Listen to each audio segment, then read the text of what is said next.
This day, 1 year ago, Russia started attack Ukraine, and still Russia bomb our area, destroy our houses, and kill our people.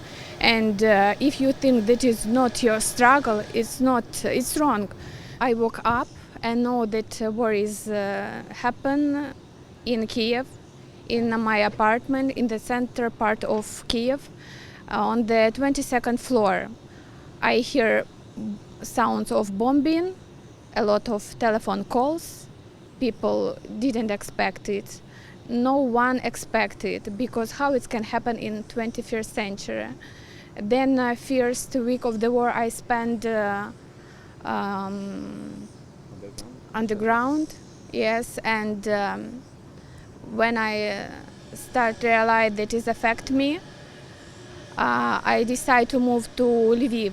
That is the west part of Ukraine, next to Poland. I ask you to help, not by prayer, not by regrets.